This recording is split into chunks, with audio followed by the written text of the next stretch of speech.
विद्यार्थी मित्रांनो, आता आपण या चॅप्टरच्या शेवटच्या टप्प्यामध्ये आहोत. आतापर्यंत आपण अनेक डिसीज बद्दल चर्चा केली आहे. आता उद्या मी या चॅप्टरवरती टेस्ट घेणार आहे. ज्यांनी हे व्हिडिओ पाहिले नसतील त्यांच्यासाठी पुन्हा एकदा सगळे व्हिडिओ पहिल्यापासून मी टाकतोय. पण त्यासाठी तुम्हाला हा माझा चॅनल सबस्क्राईब करा, म्हणजे सगळे व्हिडिओ तुम्हाला पाहता येतील आणि त्याचा अभ्यास करता येईल. ओके, आज आपण निमोनिया, कॉमन कोल्ड, रिंगवर्म आणि डेंग्यू या आजाराबद्दल माहिती घेणार आहोत. पैकी पहिला pneumonia. Pneumonia it is a disease of lung. There is an inflammation of lung or alveoli. Pneumonia म्हणजे आपल्या फुफ्फुसाचा आजार आहे की जिथं फुफ्फुसाला इन्फेक्शन होतं, वायुकोश अल्वेओलाई याला इन्फेक्शन होतं आणि मग त्याची लक्षणं पुढे दिसायला लागतात. तर हा आजार होतो कशामुळे? It is caused by variety of pathogens and the pathogens may include viruses, bacteria, fungus, etc. As well as it can also be caused by physical injury and chemical burns to the lungs. Okay, मी आता काय म्हटलं की pneumonia हा आजार फंगसमुळे होतोय, बॅक्टेरियामुळे होतोय, व्हायरसमुळे होतोय किंवा शारीरिक काही इजा असेल किंवा फुफ्फुसाला इजा पोहोचलेली असेल अथवा केमिकलमुळे जर फुफ्फुसाला बर्निंग झालं असेल तरी या वेगवेगळ्या कारणांनी निमोनिया होत असते. आणि तिथं इन्फ्लामेशन म्हणजे फुफ्फुसाला येते सूज, फुफ्फुसाला सूज येणं म्हणजेच निमोनिया आहे. आता सांगितलं की हा जर वेगवेगळ्या कोणते मायक्रोऑर्गॅनिझम, समजा व्हायरस असेल तर कोणते व्हायरस, उदाहरणार्थ व्हायरसचा जर आपण विचार केला तर व्हायरस सच एज RSV म्हणजे रेस्पिरेटरी सेन्सिटिव्ह व्हायरस हा एक व्हायरस आहे, याच्यामुळे आपल्याला निमोनिया होऊ शकतो. दुसरं आहे इन्फ्लुएन्झा व्हायरस, त्याचबरोबर तिसरं आहे पॅरा इन्फ्लुएन्झा व्हायरस, त्याचबरोबर पॅरा इन्फ्लुएन्झा व्हायरस. हे वेगवेगळ्या प्रकारचे व्हायरस निमोनिया निर्माण करू शकतात. समजा बॅक्टेरियामुळे आजार जर हा होत असेल तर कोणत्या बॅक्टेरिया? तर त्या बॅक्टेरियाचं नाव आहे स्ट्रेप्टोकॉकस निमोनी. ह्या बॅक्टेरियामुळे निमोनिया नावाचा आजार होतो. आणि जर समजा फंगल इन्फेक्शन असेल, फंगसमुळे आजार हा होत असेल तर तो निमोसिस्टिस. फंगसचं काय नाव आहे? निमोसिस्टिस. फंगसचं नाव आहे निमोसिस्टिस कॅरिनी. तर हे वेगवेगळ्या प्रकारचे पॅथोजन झाले किंवा आपण म्हणूया व्हायरस, बॅक्टेरिया आणि फंगस. याच्याशिवाय सुद्धा निमोनिया होऊ शकतो. हे जो मी सांगितलं फिजिकल इंजुरी टू लंग्स, म्हणजे समजा काही ऍक्सिडेंट झाला, ऍक्सिडेंट मध्ये जर फुफ्फुसाला मार लागला तरी सुद्धा निमोनिया होऊ शकतो. अथवा बर्न असेल, लंग बर्न, किंवा ते लंग बर्न कशामुळे असेल? केमिकलमुळे. एखाद्या केमिकलचा आणि फुफ्फुसाचा कॉन्टॅक्ट आला आणि जर तिथं बर्निंग झालं असेल तर या कारणाने सुद्धा निमोनिया होऊ शकतो. थोडक्यात निमोनियामध्ये काय होतं? निमोनियामध्ये काय होतं? फुफ्फुसाला सूज येते आणि त्याला हे जबाबदार आहेत, हे घटक जबाबदार. ओके, निमोनिया झाल्यानंतर लक्षणं काय दिसतात हे आपण बघूया. Symptoms of pneumonia. हे डिस्कस करत असताना हे तुमच्या वहीमध्ये उतरतं, तुम्हाला समजायला अजून सोपं जाईल. आता आपण बघूया पुढचा पार्ट, सिम्पटम्स ऑफ निमोनिया. निमोनियाची लक्षणं काय आहेत? आता मी सांगितलं की निमोनिया म्हणजे फुफ्फुसाचं इन्फेक्शन किंवा इन्फ्लामेशन. म्हणजे फुफ्फुस जर बाधित झालं तर फुफ्फुसाशी संबंधित जी कार्य आहेत ती बिघडते. मग कुठली लक्षणं असतील बघा. पहिलं लक्षण म्हणजे कफ. खोकला होणार आहे. खोकला जर निमोनिया असेल तर खोकला हे लक्षण निश्चितपणे दिसणार आहे. दुसरं शॉर्टनेस ऑफ ब्रीथ म्हणजे श्वास घ्यायला त्रास होणार आहे. आपल्याला माहित आहे की फुफ्फुस हे श्वसनाचं मुख्य इंद्रिय आहे. श्वसनासाठी फुफ्फुसाचा अत्यंत महत्वाचा रोल आहे आणि त्यालाच इन्फेक्शन असल्यामुळे तुम्हाला श्वास घ्यायला त्रास होणं स्वाभाविक आहे. तिसरं महत्वाचं लक्षण, पहिलं लक्षण आहे खोकला. तर या खोकल्याबरोबर काय होतं की जो स्पुटम आहे इट बिकम्स ग्रीन ऑर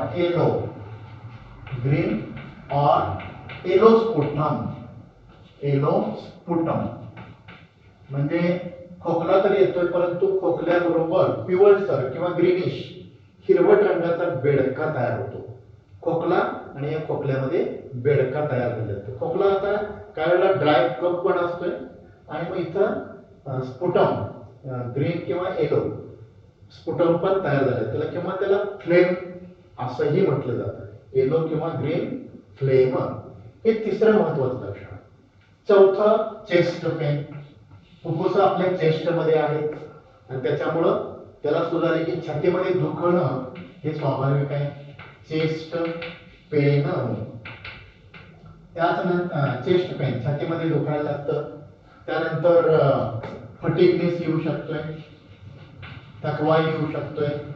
त्यानंतर मसल एक स्नायू दुखायला लागतात.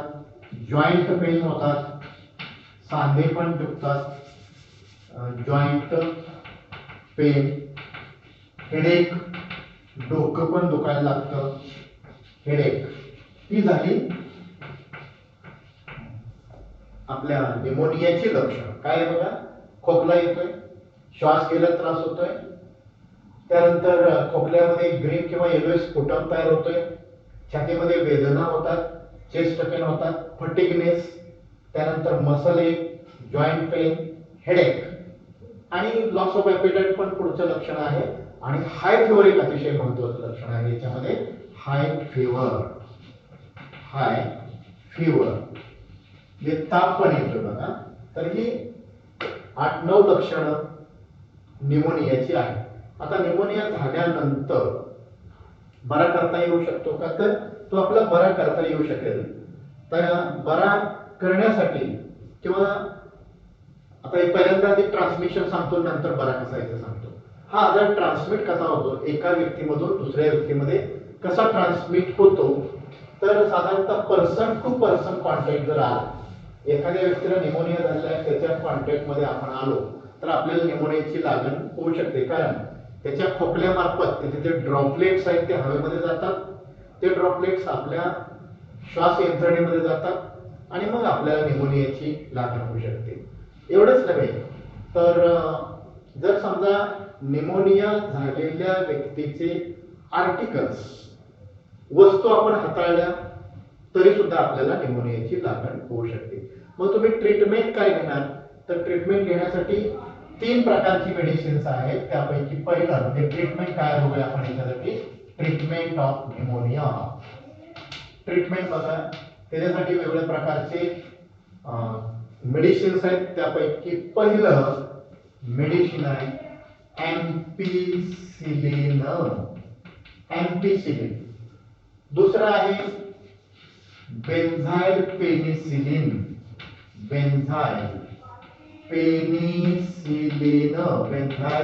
पेनिसिलिन. तिसरं आहे क्लोरोएम्फेनिकॉल.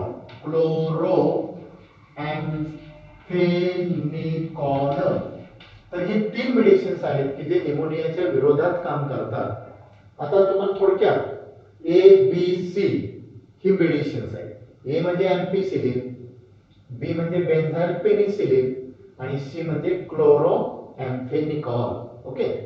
आता हा जर टाळता येऊ शकतो का, तर टाळता येऊ शकतो. तर प्रिव्हेंटिव्ह मेजर्स काय आहेत, सिंपल आहे. ज्या व्यक्तीला निमोनिया झालेला आहे त्याच्या सानिध्यामध्ये जाऊ नका. म्हणजे तुम्हाला निमोनिया होण्याचा प्रश्न येत नाही. त्यानंतर त्या व्यक्तीच्या सानिध्यात जर गेला तर तोंडाला मास्क लावा किंवा रुमाल लावा. त्याला खोकताना त्याला स्वतःलाही रुमाल लावायला सांगा, म्हणजे त्याचे ड्रॉपलेट्स हवेत पसरणार नाहीत आपल्याकडे.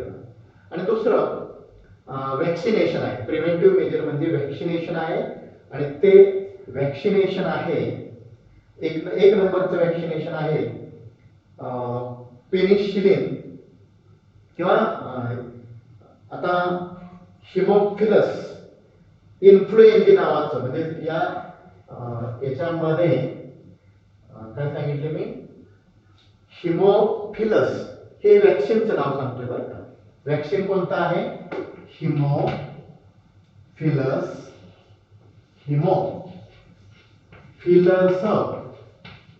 इन्फ्लुएंझा.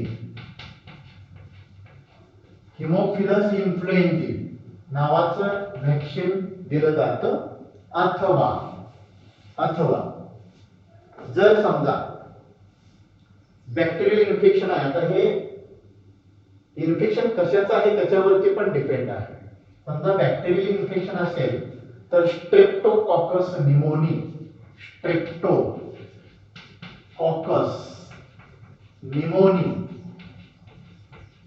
या नावाचं व्हॅक्सिन दिलं जातं. आता अर्थात हे ऍडल्ट मध्ये पण असेल किंवा चिल्ड्रन मध्ये सुद्धा देऊ शकतात. अशा पद्धतीने आपल्याला प्रिव्हेंट करता येऊ शकतं. पुन्हा एकदा एकदम शॉर्ट मध्ये सगळं सांगतो. आपण काय पाहिलं, निमोनिया म्हणजे काय, इन्फ्लामेशन ऑफ लंग. लक्षण काय दिसतात? खोकला येतोय, खोकल्यातून बेडका येतोय हिरवट रंगाचा, पिवळसर रंगाचा, खोकताना त्रास होतोय, जास्त श्वास घेतला तरी छातीमध्ये दुखतंय, खूप ताप आहे, फटिगनेस आहे, थकवा आलेला आहे, मसल जॉईंट मध्ये दुखतंय, मसल मध्ये वेदना होत आहेत किंवा मसल पेन्स होत आहेत, तर हेडेक आहे, तर सर्वसाधारणतः ही लक्षणं आपण पाहिली. आणि बरा करण्यासाठी काय करायचं, ट्रीटमेंट घेण्यासाठी ABC एम्पिसिलिन, बेन्झाइल पेनिसिलिन आणि क्लोरॅम्फेनिकॉल ही मेडिसिन्स वापरायची. आणि प्रिव्हेंटिव्ह मेजर मध्ये दोन सांगितलं, त्या व्यक्तीच्या सानिध्यामध्ये जायचं नाही आणि व्हॅक्सिनेशन घ्यायचं. ही दोन व्हॅक्सिन्स आहेत, त्याचा आपण जर वापर केला तर आपल्याला निमोनिया टाळता येऊ शकतो. ओके, आता आपण दुसऱ्या आजाराकडे वळणार आहोत, तो म्हणजे कॉमन कोल्ड. नावाप्रमाणेच हा आजार अतिशय कॉमन आहे. Common cold. आता या आजाराला वेगवेगळी नावं आहेत. Common cold is also known as nasopharyngitis किंवा rhinopharyngitis, and it is caused by different types of pathogens, variety of viruses, a group of virus. Basically there are two groups of viruses which can cause common cold. दोन आहेत, त्यातल्यापैकी एक आहे रिनोव्हायरस. आता मी तुम्हाला याची वेगवेगळी नावं सांगितली. कॉमन कोल्डच काय सांगितलेलं आहे, common cold is also known as nasopharyngitis किंवा रिनोफॅरिंजायटिस किंवा कोरिझा. कॉमन कोल्डला दुसरं नाव काय, CORYZ, कोरिझा. किंवा दुसरं नाव काय मी आता सांगितलं, नॅझोफॅरिंजायटिस. किंवा तिसरं नाव काय सांगितलं, रिनोफॅरिंजायटिस. आणि हा आजार दोन ग्रुप मधल्या व्हायरसमुळे होतो. एक सांगितलं रिनो व्हायरस ग्रुप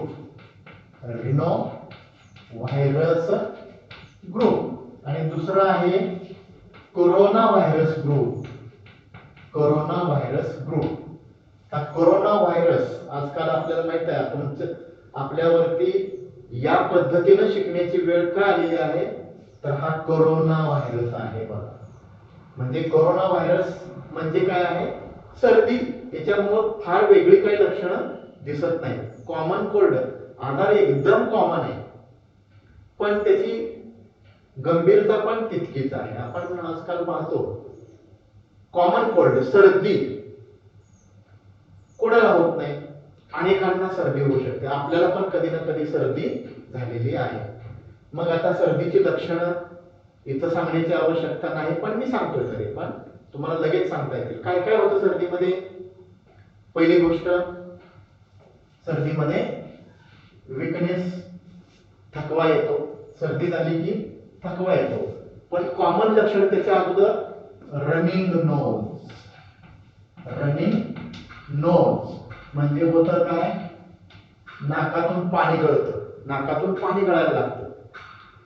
दुसरं स्नीझिंग, शिंका येतात आपल्याला, स्नीझिंग.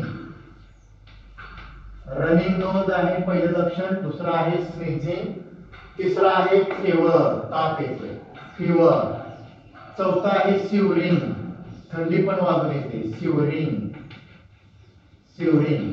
त्यानंतर पाचवा आहे सोअर थ्रोट, सोअर थ्रोट, घशामध्ये दुखतं, सोअर थ्रोट.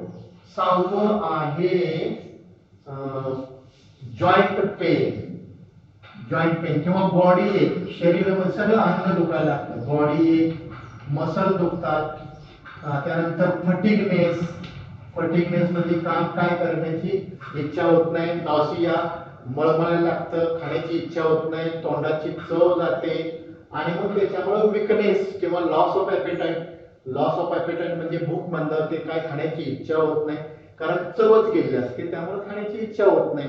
आणि मग नाही खाल्ले की तुम्हाला थकवा येतो, थकवा आला की झोपून राहावं लागतं. नाही साधारणतः शिंका येणं, नाकातून पाणी गळणं, डोकं दुखणं, हेडेक, इथं लिहिलं ना हेडेक, पुढचा पॉईंट लिहितो मी, हेडेक. 8 नंबरचा पॉईंट आहे हेडेक, हेडेक, हेडेक. बॉडी एक लिहिलं, सगळं अंग दुखतं, डोकं दुखतंय, ताप आलेला आहे, थकवा आलेला आहे, भूक लागत नाही, खाण्याची इच्छा होत नाही, मळमळतंय, ही सगळी लक्षणं कॉमन आहे की आपल्याला कधी ना कधी ही लक्षणं जाणवतात. आणि मग आपण थोडं झोपून राहिलो की पुन्हा काही दिवसांनी बरं वाटतं. आता या कोरोनावरनं मी तुम्हाला म्हणतो, कोरोनाची पण हीच लक्षणं आहेत, बाकी वेगळी लक्षणं कळत नाही. याच्यामध्ये ऍडिशनल आणखी श्वास घेण्यासाठी त्रास होतो, ब्रिथनेस मध्ये प्रॉब्लेम येतो, shortness of breath, difficulty in breathing, हा पण पॉइंट आहे. थकवा येणं, अंग दुखणं, डोकं दुखणं, नाक गळणं, घसा खोकवणं, घसा लाल होणं, ही लक्षणं कोरोना व्हायरस निर्माण करतो. आणि तेच कॉमन कोल्ड, म्हणजे कॉमन कोल्ड रिनो व्हायरस होईल अथवा कोरोना व्हायरस मुळे होऊ शकेल. आता हा कोरोना व्हायरस सुद्धा सर्दीला जबाबदार आहे. आणि मग टाळायचं असेल तर तुम्ही काय करणार, सिंपल आहे, आता जे करतो ते करायचं, एकमेकांमध्ये मिसळू नका. मिसळण्याचा प्रसंग आला तर ठराविक डिस्टन्स ठेवा. तिसरं, mouth should be covered, nose should be covered with mask. त्यानंतर सॅनिटायझरचा वापर करा. एखादी वस्तू तुम्ही हाताळली, सर्दी झालेल्या व्यक्तीच्या वस्तू हाताळू नका, त्याच्या सानिध्यामध्ये येऊ नका. आणि चुकून तुम्हाला वाटलं तसं झालं, त्याची एखादी वस्तू आपण घेतली होती, काय नाही, लगेच साबणाने हात स्वच्छ धुवायचा. गरम पाण्याने हात स्वच्छ धुवा, गरम नसेल तर थंड पाण्याने धुतलं तरी चालतंय. ओके, नसेल पाणी उपलब्ध तर सॅनिटायझरचा वापर करा. पण सॅनिटायझर पेक्षा पाणी निश्चितपणे उपलब्ध आहे, त्यामुळे पाणी भरपूर, साबणाने हात स्वच्छ धुणं हा त्याच्यावरचा पर्याय आहे. नाकावरती, तोंडावरती रुमाल बांधणं किंवा मास्क बांधणं, ठराविक अंतरावरनं बोलणं, ही त्याची प्रिव्हेंटिव्ह मेजर्स आहेत. ओके, आता ट्रीटमेंट काय आहे सर्दीसाठी, कॉमन कोल्डसाठी? सध्यापर्यंत याच्यामध्ये कुठल्याही प्रकारची फिक्स डेफिनाइट अशी कुठलीही ट्रीटमेंट दिली जात नाही. मग काय होतं बघा, सर्दी झाल्यानंतर तुम्हाला सुद्धा आठवत असेल की सर्दी झाल्यानंतर आपण काही दिवसांनी आपोआपच बरं होतोय, कुठल्याही प्रकारचं औषध नाही घेतलं तरी सुद्धा. फार तर आपण मग पेन किलर वगैरे घेतोय, डोकं दुखते ना, एखादी पेन किलर घ्या आणि झोपून टाका, ठीक आहे. तर याच्यावरती तशी खास ट्रीटमेंट कुठलीही नाही. आराम करणं, सकस आहार घेणं, ही त्याच्यावरती उपाय योजना असू शकते. ओके, याच्यानंतर आपण पुढचा डिसीज डिस्कस करणार आहोत, तो म्हणजे रिंगवर्म. आणि रिंगवर्म झाला की शेवटचा डेंगू आहे, रिंगवर्म. रिंगवर्म, आता हा आजार फंगस मुळे होतोय. It is a fungal disease. Fungal disease कोणता, तर त्याच्या दोन स्पेसीज आहेत, ट्रायकोफायटॉन, ट्रायकोफायटॉन आणि मायक्रोस्पोरम, मायक्रोस्पोरम. या दोन फंगसच्या जाती आहेत की ज्याच्यामुळे रिंगवर्म होतोय. रिंगवर्म आपण त्याला काय म्हणतो गजकर्ण वगैरे या नावाने ओळखतो. Okay, ringworm. आता याला रिंगवर्म नाव का पडलं तर याच्यामध्ये साधारणतः ते या दोन स्पेशीज पैकी कुठल्या तरी स्पेशीजचे इन्फेक्शन झालं की हा काय करतो तिथं रिंग तयार करतो. म्हणजे सिम्पटम्स मध्ये काय आहे, पहिल्यांदा रेड रिंग. आपल्या त्वचेवरती जिथं याचं इन्फेक्शन झालंय तिथं रेड रिंग, पहिल्यांदा रिंग तयार होते, तिथं लालसरपणा येतो. त्यानंतर तिथं इचिंग सुरू होतं, खाजवायला सुरुवात होते इचिंग. तिथली त्वचा थोडीशी जाड होते, थिकनिंग ऑफ स्किन, त्वचा जाड होते. आता हा आजार नखाला सुद्धा होतो, त्यामुळे नख जाड होतात. काही काळाला नखामध्ये डिसफिगरमेंट सुद्धा होऊ शकते. त्यानंतर ताप पण याच्यामध्ये येऊ शकतोय, इथं पण फिवर येऊ शकतोय. आणि काय म्हणतो आपण त्याला, लेसन्स म्हणतोय. व ते ड्राय असतील किंवा लेसन्स, ड्राय किंवा स्केली लेसन्स, म्हणजे जखमा सुद्धा होतात. खाजवून तिथं जखमा सुद्धा होऊ शकतात. ही साधारणतः त्याची लक्षण आहे. म्हणजे एक चट्टा म्हणतो पॅच. दूसरा तो पैच becomes red colored and finally forms a ring like structure and therefore the name ringworm. ठीक आहे, रिंगवर्म रिंग लाईक स्ट्रक्चर तयार होते म्हणून त्याला रिंगवर्म असं म्हटलं आहे. ऍक्च्युली हा आजार फंगस मुळे होऊ शकतोय.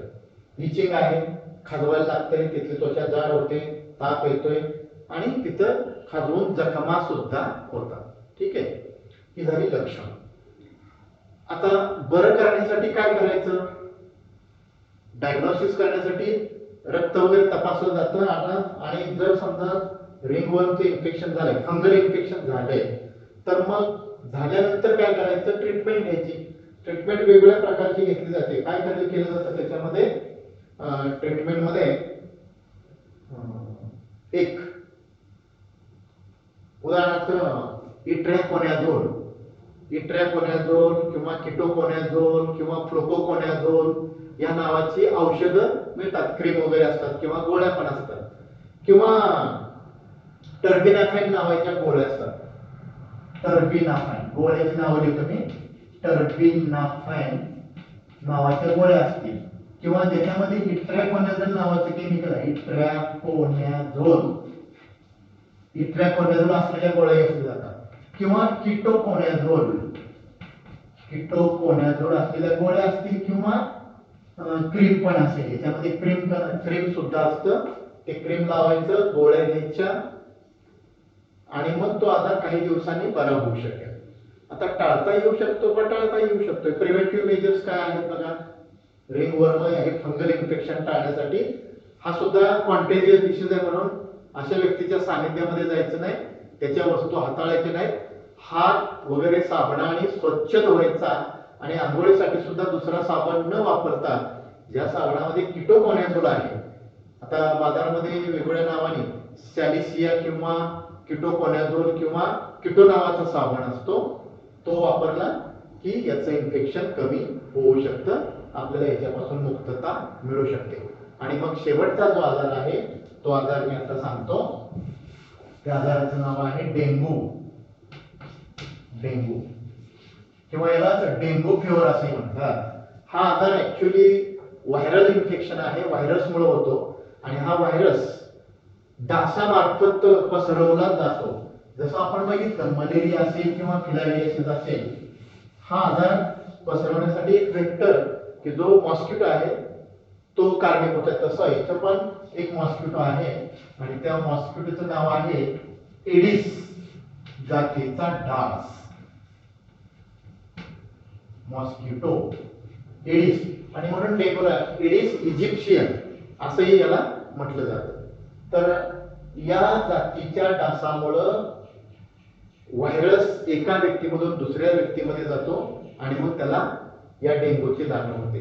डेंगूची लागण झाल्यानंतर काय लक्षण दिसतात, तर विशिष्ट असे काही फारसे लक्षण नाहीत, पण ताप येणं, सांधे दुखणं, त्यानंतर जॉईंट मध्ये पेन्स असणं, जॉईंट म्हणजे सांधे दुखी होणं, स्नायू दुखणं, अशक्तपणा येणं, भूक मंदावणं, त्यानंतर डोकं दुखणं, सगळं अंग दुखणं आणि सगळ्यात जास्त ताप. त्याचबरोबर काही प्रमाणात आपल्या शरीरामधल्या सेल्सचं प्रमाण घटणं, विशेषतः प्लेटलेट कमी होणं वगैरे वगैरे लक्षणं याच्यामध्ये दिसू शकतात. तर ही लक्षणं झाली. आता बरा करण्यासाठी काय आहे, तर इथं सुद्धा आजार बरा करण्यासाठी विशेष अशी मेडिसिन्स अवेलेबल नाहीत, परंतु याच्यामध्ये पेन किलर्स वापरले जातात आणि हे पेन किलर्स घेऊन आपल्याला आराम मिळू शकतो. तर अशा पद्धतीने आपण 4 आजारांची माहिती घेतलेली आहे. फक्त एक पॉइंट राहतोय, तो आपण नंतरच्या व्हिडिओमध्ये डिस्कस करूया. उद्याच्याला मी याच्यावरती टेस्ट घेणार आहे. एक पॉइंट मध्ये छोटासा पॉइंट आहे ॲडोलेसन्स. तर इथं आपण थांबूया.